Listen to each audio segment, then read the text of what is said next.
Hey, EV drivers, how much could you be saving on charging? Enter your zip code at ev.energy/join to find the best deals and utility programs near you. Sign up, connect your EV, and let EV Energy handle the rest, helping you save money and even earn cash incentives where available. Smarter charging, lower costs, and a smaller carbon footprint. What are you waiting for? Start earning today with EV Energy. All right, we're here for another episode of Clean Tech Talk. We are actually having another offshore wind power episode, which is great news because it's unfortunately a neglected topic, a great clean power solution, and even on Clean Technica, I feel like we don't give it enough attention. But it is sort of later to the party, we might say, in many markets than solar and onshore wind. So I think this coming decade might be kind of a decade for offshore wind power. But joining us today is Kris Ohleth, who is the director of the Special Initiative on Offshore Wind. We just previously had this an episode on this topic with Susan Muller of the Union of Concerned Scientists. So I encourage you to check out that episode as well if you've missed it.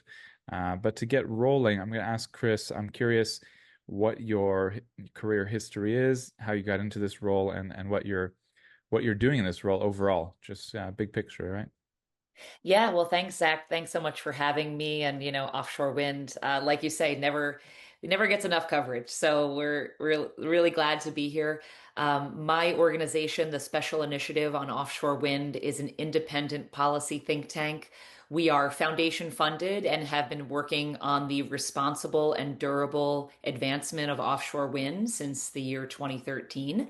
So, kind of one of the earliest players in the game. And I myself have been working in offshore wind since the year 2000 when it was a very lonely game. It was a very small market and had the opportunity to work on the first power purchase agreement that was ever secured for offshore wind in the country by a company that is not well known to folks nowadays, but it's called Blue Water Wind. And the original lease area that was off the coast of Delaware, which has now gone through several machinations and is being developed by US Wind. So, things continue to cycle around and around.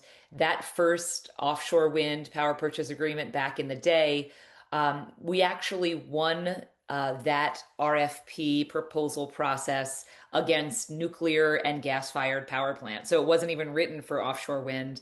So it was a really exciting time.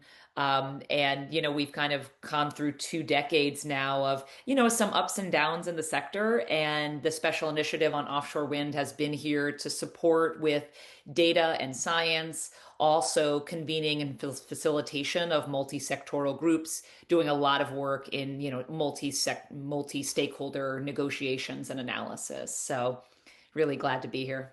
Yeah, and what year was that? That of the offshore wind PPA, Yeah, that the was first 2005. 2005. Yeah, well, interesting because yeah, I feel like we probably started covering it in 2008. The website started 2007, late 2007, I think it was, and probably started covering it 2008. But I remember covering this project, and uh, I imagine you were probably a bit. I imagine you were a little disappointed at how you were probably more hopeful at the time, like, oh, this is going to get rolling. We're going to have offshore wind. It's been very painful for those of us eager for offshore wind in the US, how much it's gotten delayed and how many Yeah. obstacles have gotten in the way. But yeah, what's your experience? I mean, not to Yeah, start well, on a bad note, but no, I mean, really, I think it's folks like us, though, that can provide some perspective on where we've been and where we're going. I think if you were just to zoom in and like just drop in on planet Earth from Mars and say, okay, what's going on with offshore wind? Well, it's a total disaster. But it's actually not because we have 5 projects in construction this season. We have already operating steel in the water in several states. And we're figuring out our way. And we've had crashes, we've had booms and busts in the past for sure.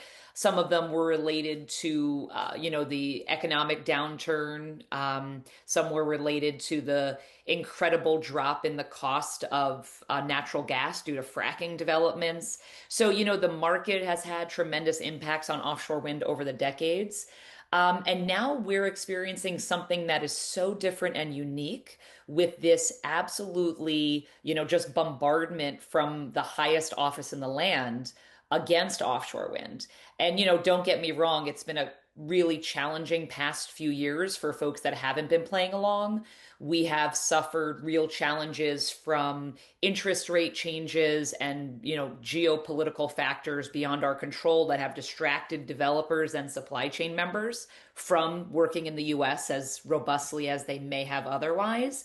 So, it's been a few years of challenge, and now we're getting this extra hit from Washington, D.C. that is completely unprecedented.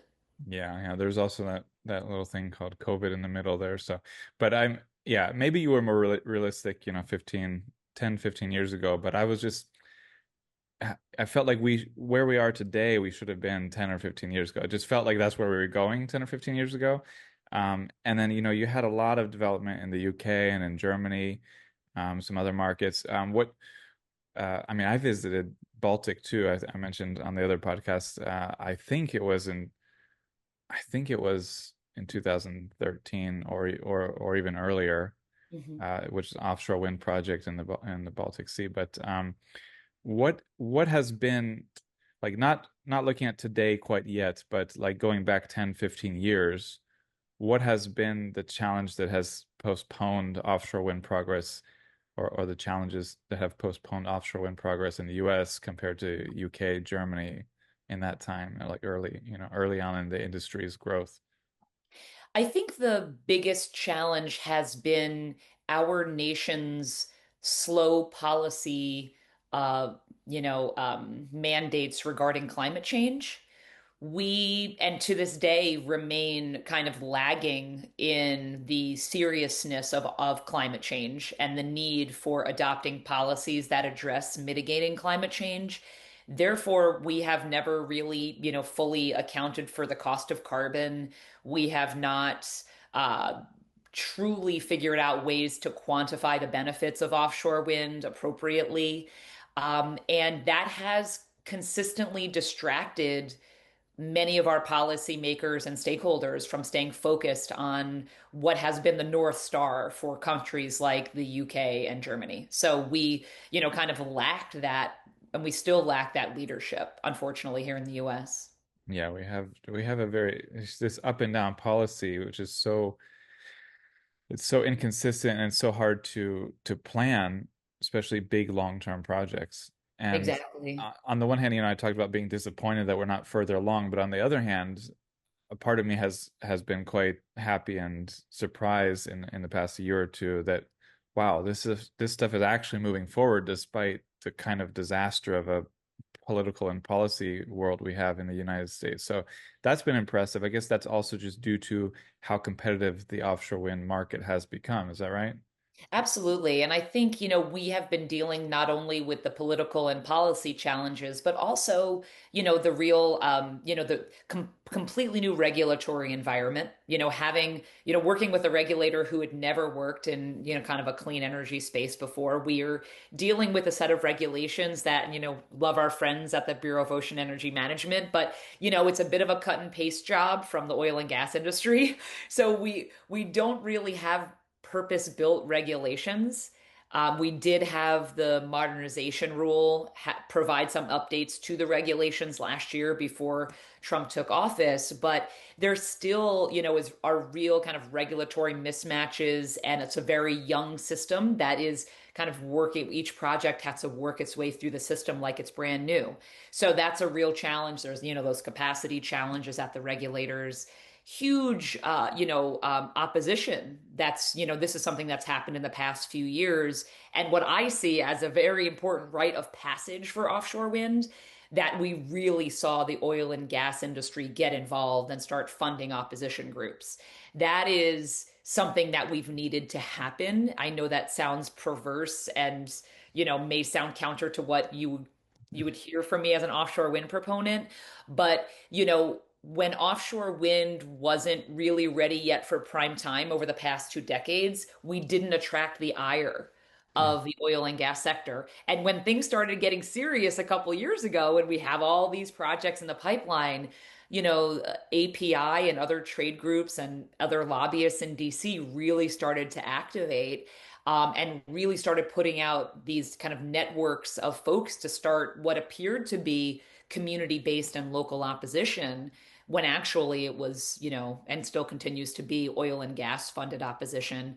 Really smart. They have a lot of resources. They have a lot of real strategic thinkers there. And that's a huge challenge for us as a sector. And it really started with Whalegate, which, now is about 2 years old, but this was a fabricated lie about offshore wind killing whales that has dominated. If you look at like the overall newscape for offshore wind over 2 years, dominated that landscape. We even have the president of the United States Yeah.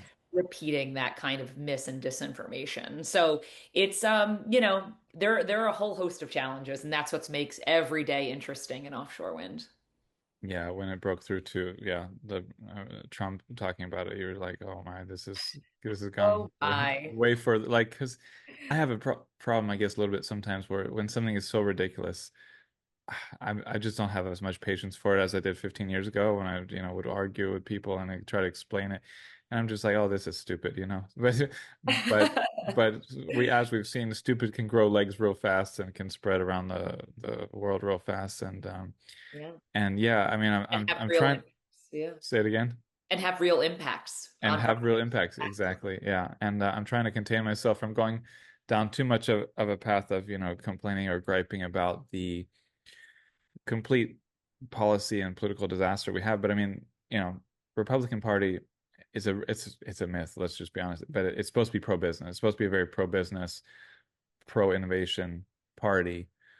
And these policies, I mean, the policies that, I mean, the way they're really harming the business environment of the United States right now, well beyond what they've done in the past, by breaking contracts, by trying to end contracts that have already gone through, by trying to end projects that have already gotten approval and gotten started, by trying to, kill policies that are very bipartisan that support red states and red districts and just people across the spectrum.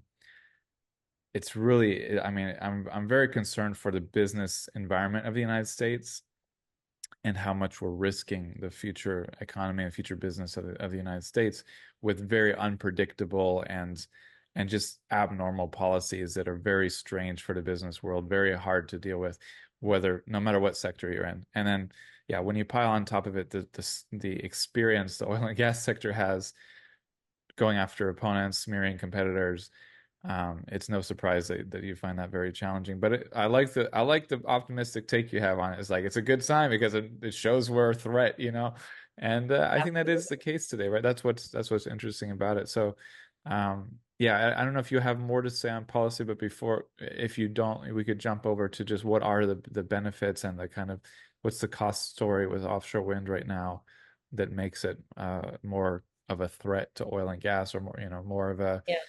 what. And I guess before that too, the thing I wanted to point out was, it's not the pro business, pro innovation angle.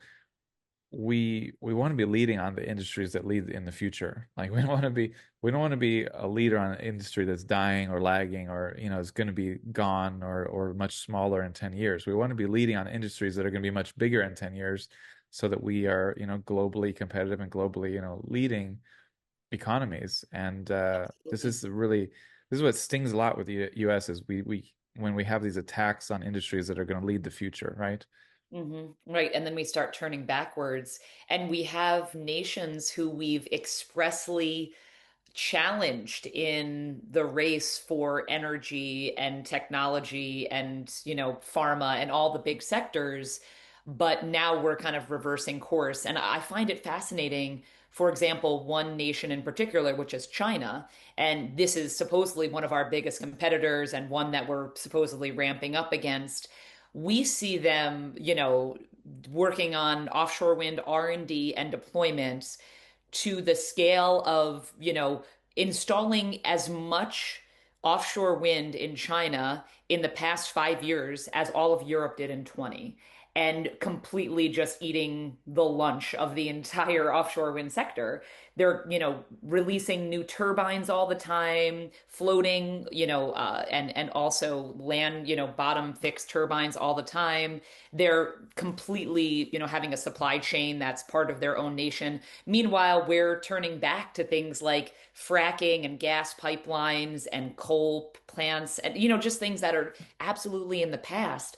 And I feel like if the Trump administration was to, have this, blind test where they actually looked at the merits of offshore wind and said, okay, what is a technology that is going to onshore the most American jobs?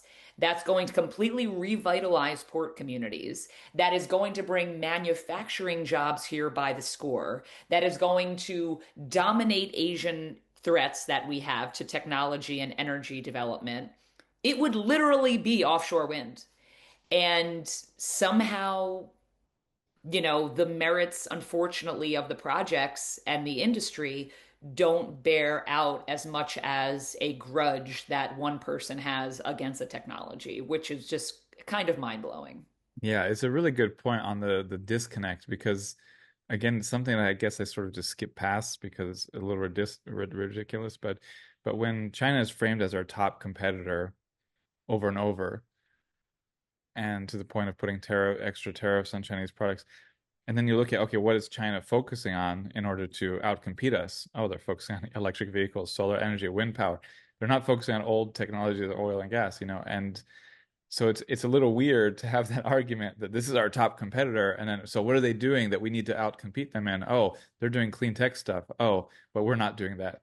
So so it's like, Right. well, either you don't understand what the future is bringing and what we should be competitive on, or China's really not a competitor because they're dealing in a different space, right? So I think it's one of those, cognitive dissonance issues that, I don't know how people reconcile it in their brains sometimes, but I guess just focusing on different topics. But it is interesting because I mean, China has done this with solar power, wind power, electric vehicles, batteries, supply chain for EVs.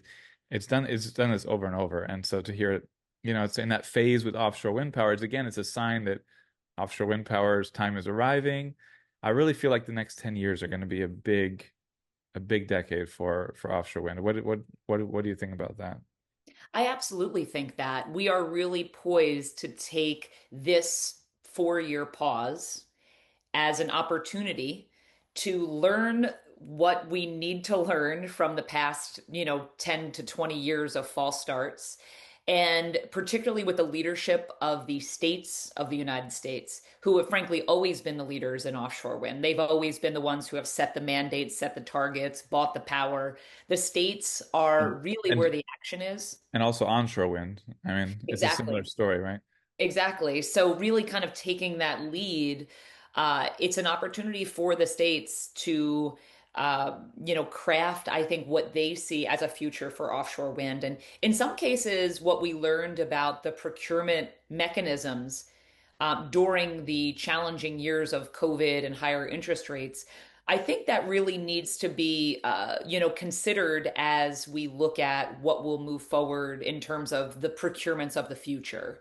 Because the procurements have been a lot of the area where offshore wind projects have failed. And so figuring out how to strengthen that weakest link that we have in the offshore wind chain will be critical moving forward. So I know the states are in strong conversation with, their partners, their stakeholders, with each other about how interstate collaboration and, partnering with developers can really advance offshore wind in a more sustainable and durable way into the future. Because frankly, to quote my girl Taylor Swift, we've been putting band-aids on bullet holes on offshore wind procurements for the past 5 to 10 years. And we really maybe need to think about a whole scale different approach to how we're purchasing offshore wind and figuring out the revenue streams. Well, my daughters will be thrilled to hear you quoting one of I'll send you offline. My daughter in third or fourth grade they had a kind of where they dress up as like a famous influential woman for a day, and they have, they pretend to be there and read a script. You get like Ruth Bader Ginsburg, Michelle Obama, Serena Williams, and yeah, she dressed up as Taylor Swift. I'll send you and You did a should put report. it up on the podcast. I think that would be amazing. Yeah, I'm not sure. I'll check with the family about adding the Right. You photo. might not be I allowed. think she does. I think she's the one who doesn't like that photo anymore. But she still loves Taylor Swift though. Just or maybe it's the other daughter who doesn't like it. I don't remember. But anyway, getting back on topic, could you Right. elaborate a little bit on what that procurement process is, what the challenges are, and how you might, Absolutely. yeah, get a little detail on Yeah. that? So when you think about the way the offshore wind model is structured, there's kind of two main work streams that developers are going through. One is, figuring out a way to have the energy purchased, and typically that's done through a state entity almost exclusively.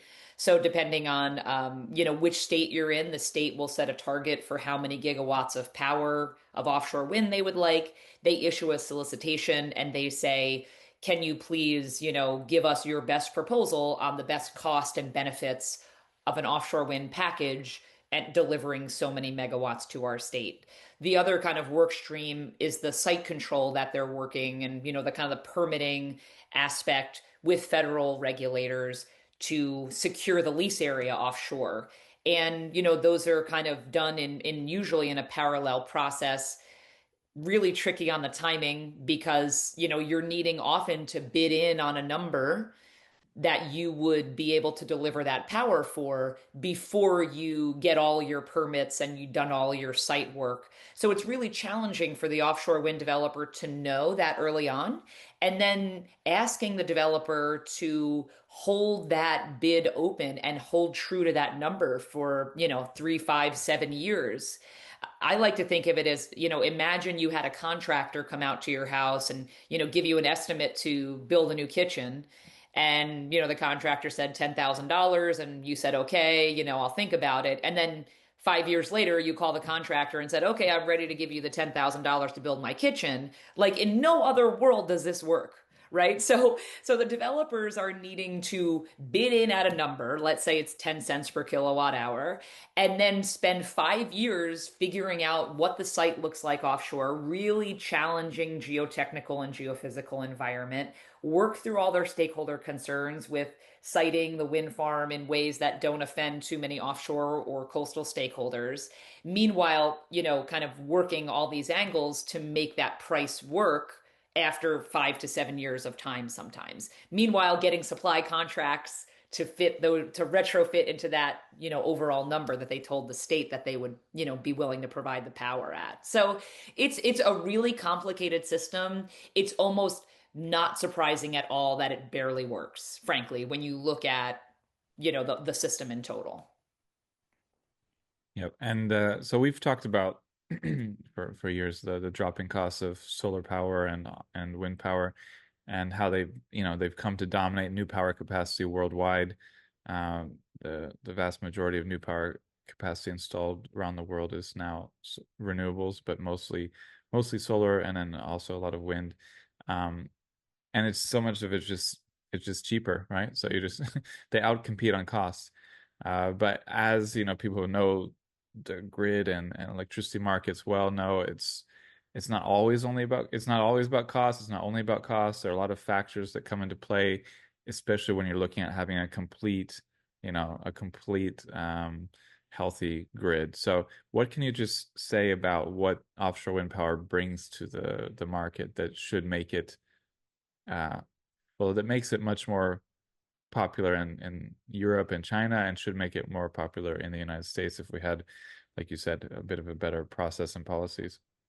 Yeah, I mean, again, if we were really looking at the merits of offshore wind, we would be looking at a whole variety of, I think really, merit-based facts that make it a far superior delivery method for electricity. One of them being that offshore wind farms can be located so close to power centers. If you think about the population of the United States, there is some number that I don't want you to quote me on, but it's something like 70% of the population is so many miles from the oceans and coasts, right, of our nation. And we know that from where the biggest cities are located. So this idea that we can build enormous power plants right outside of cities and reduce the amount of transmission need, which not only reduces the chance for stakeholders and those types of challenges which cancel transmission projects, but also just the technical and efficiency and line losses that are associated with long distance transmission. So it's much more efficient to build wind farms or any power plant right where people are. Certainly challenging to do that in densely populated states on the East Coast, but we have this great offshore wind resource. Not only that, offshore wind is a very complementary resource to the grid in that when power is blowing from offshore wind, which typically picks up in the evenings and blows really steadily, until the next morning, this is a really great complement to solar or other types of power that are on the grid. And I think one thing that some opponents talk about with offshore wind or other intermittent resources like wind and solar, which are only technically operational when that resource is available to them, is that we are so far away from having a grid that is 100% intermittent sources. And so introducing an offshore wind farm to a robust and diverse grid like the ones we have in the United States makes all the sense in the world. It's very complementary to the existing resources that are there. And we also know that through technology, through forecasting, we can do a really great job, turning up and down those. If you can imagine any of our power grids like PJM, the largest one in the country, which covers 13 states and the District of Columbia, you imagine a big, control center where they can power up and power down and call on power from all of these various sources. Offshore wind would be a great complement to that based on its availability, the fact that it's free because once it's built it's at zero cost bidding into that generation mix, and the other whole host of incredible climate and environmental benefits that we know it delivers. In many of the East Coast states we are suffering from F's on our EPA report cards for air quality for decades and nothing changes. And we know that the number one source of that, the challenge to air quality is transportation, and the second is energy. So doing a good job in addressing the energy supply mix delivers this great benefit. So even if you don't believe in climate change, I think anyone out there wants to breathe clean air, no matter who you are. And so this opportunity to clean up the air, to clean up our cities, and meanwhile have this great resource that's providing power right to the population centers and creating, of course, new jobs while it does that. So it's really got a little of everything. I love working in offshore wind because depending on who I talk to, I can say, okay, let me get out my Rolodex of offshore wind benefits and flip to the card that works for you. And for all those kids out there under 30, a Rolodex is this thing we used to put on our desk that actually had phone numbers in it. So Yeah. I'm myself. Yeah. Uh, yeah, it's funny. I wonder how much words like this get used and people get carried on as metaphors or Or explanations, euphemism. Yeah. and people don't even know what they are. But I was gonna say I love the wind turbine you have on your shelf. I didn't notice until the podcast started, and then I just noticed you have a narwhal right below it. So that's quite appropriate. But Thank you. so I know most of the work, most of the sector has focused has been focused on the northeast of the US and a bit in the northwest. But as you were talking about that, I know California has this kind of issue with the duck curve, the kind of issue with where they're producing more and more solar during the day, Hmm. um, to the point that it's getting excess solar during the day, and Right. then Getting curtailed. demand issues in the evening. How much have you thought about or explored or worked with people on and especially, California has just historically been the leader, the innovator in tech of all kinds, including clean tech. How much have you thought about or explored the potential for developing offshore wind in California, where you might have a bit of an easier time with it, Yeah, maybe? quite a bit. I mean, I think, not only is the interest in clean energy and technology very high in the culture in California. I mean, if anyone has spent time there, every other vehicle is an electric vehicle there. It's, kind of blows your mind. It's a different, it's like, oh, this is a really progressive place. This is a place where people kind of get the future. That's, in California. But, there are some real challenges to developing clean energy in California, specifically offshore wind, that is. It would be a great complementary resource to that solar, which, frankly has even recently need to be curtailed because there's just so much going on to the grid during the day. But because the shelf drops off so quickly offshore, off the coast of California, they cannot use the traditional monopile or fixed bottom foundations that we, have used for 99.9% of the projects around the world to date. And so this kind of relatively new technology of floating foundations needs to be completely commercialized before we can fully deploy in California.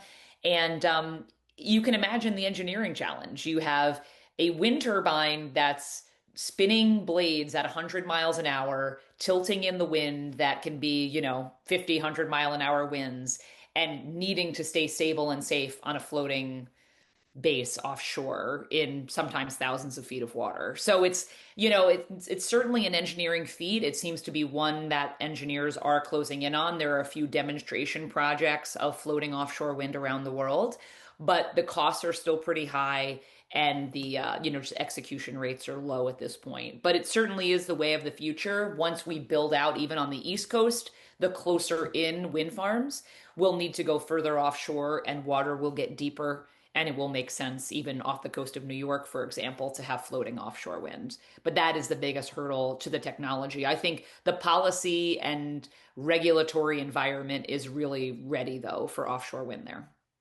Yeah, I guess I'm from and live in the Gulf of Mexico coast of Florida, so I recognize they don't have quite the beaches we have here. Let me just put it that way. And they have great surfing and all that. So I should have thought more about the topography of it. But yeah, that makes sense. And I mean, we've again been covering floating offshore wind ideas for a decade or more as well. So it's great to see them, progressing, but they're obviously still a step behind traditional offshore wind power. And would you still have you still have issues with the federal government on some matters anyway, right? Absolutely. I mean, I think they're maybe in a bit of a different place because, on the East Coast, we have very high stakes right now because we have projects that are in construction and it's very expensive and very, nerve-wracking to those offshore wind developers to have, projects that are so fragile in construction or like advanced development. Whereas on the West Coast, everything is much earlier. There are lease areas, but there are no projects that are advanced. The state is still figuring out how they're going to do procurement. So that's a great thing. They can start from a really rational base and learn from what we did on the East Coast, hopefully. So I think, California has a great and bright future in offshore wind. We're all using these 4 years to our advantage. Great. Well, any final thoughts? I mean, we covered a lot of interesting topics, but anything we missed that you wanted to highlight or talk about, or any final thoughts to emphasize? Well, really just encouraging folks to get out there and see if you can, find your local offshore wind farm. They are being built on the East Coast now, and this is now homegrown power. We just celebrated the 1 year anniversary of the South Fork Wind Farm, which is, generating strong power off the coast of New York, right off the tip of Long Island. You can see that project and you can see all the benefits it's created. Really great union, well-paying jobs, delivering reliable, clean energy. We have, the Vineyard Wind project in construction. If you go to New London, Connecticut, or take the Amtrak or Route 95, you can see monopiles stacking up along the highway, getting ready to ship out to the Revolution Wind project. Off the coast of Virginia, the biggest project is being built in the whole country. So, I think for folks like us, Zach, who are in it day to day and, in the slog, it can seem, like drudgery. But when you pick your head up and step back, it's like, we're doing this and we're going to continue to do this. Yeah, I guess that is one of the benefits of having focused a lot on solar and EVs, and is that, well, I get a little bit more of the step back picture sometimes, and you're like, oh, okay, this isn't progressing, this is improving. I think probably trying to make it happen every day would be a bit of a would create a few headaches, but definitely if you take the, step back, it has progressed enormously. I mean, we're much further along than obviously 10 years ago. It's not like it's been dead or stalled. It's been moving forward. It's just it's a complicated process. But Yes. yeah, and I guess the it's I would end with this. I normally just don't even bring this up, but the visuals issue. So this is was Trump's initial like problem with it. He didn't like the visuals of offshore wind farms near his I think golf course in Scotland, I believe, and just against the visuals of it. But if you look out on the horizon on the water and you see man-made boats, it's not considered something that's ugly. It's part of a pretty picture as well. You see bridges, people like, Mhm. attractive bridges. When I look out and see wind turbines, I mean, it's like it makes me feel good because you're seeing something.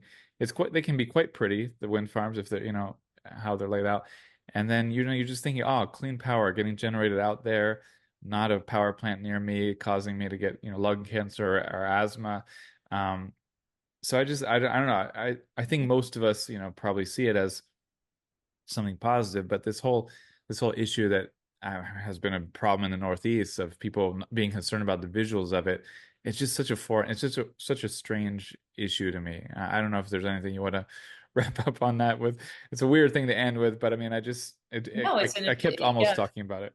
it's an important aspect, and I think, that is where the kind of oil and gas funded groups have catalyzed. They've approached these coastal communities who had, concerns about the visual impacts. This vocal minority, I just want to emphasize, an absolute minority of folks oppose offshore wind. It's a very small vocal minority. But once they have the resources and some guidance on how to generate mis and disinformation, they become super powerful. And so they are robbing us from the benefits that our country really deserves. And it's a real shame. And it's an uphill battle for offshore wind because we don't have those same resources. We don't have huge, coffers and big lobby firms in DC doing the work like you see the oil and gas firms doing. So this is how insidious it is. It ends up, firing up the coastal communities, resourcing the coastal communities with lawsuits that are very thinly veiled. All of a sudden, coastal communities are worried about right whales and coastal communities are worried about fishermen, supposedly. But it's really, comes down to the view shed issue. And I think it's an important one, Zach. We could probably do a whole hour on. But Yeah. thank you for bringing it up. And thank you for, my husband always reminds me, he said, like, don't apologize for what wind farms look like. Be proud of that. Don't Yeah. try to move them further away. Have folks embrace the energy that they generate and what we stand for as a nation. P.S. You're not really going to see them that often anyway. Yeah, exactly. The few days in the winter you get to see them, enjoy them. Yeah, no, I'm all for that. And I feel like it's something I hold back, and I should probably, like your husband is recommending, just be more proud to say it, and be more. And it sounds like you're saying, we still have an important role at Clean Technica and other media outlets to try to debunk myths and, and fight the disinformation and misinformation and try to keep it still has a role in moving offshore wind power forward, it sounds like. So I think we'll take that to heart. I will definitely take that to heart, and I think we'll try to do more and do better content on this as well. And thank you for what you're doing. Thank you for the insights. Anyone listening, if you appreciate this podcast and our Clean Tech Talk series, please like and subscribe wherever you're listening, on YouTube, Apple Podcasts, or wherever, Spotify, SoundCloud. And thanks again. Follow Kris's great work progressing offshore wind power. I feel like we should have some really positive things to talk about in a few years, hopefully. So let's hope. All right. Thank you. Thank you, Zach.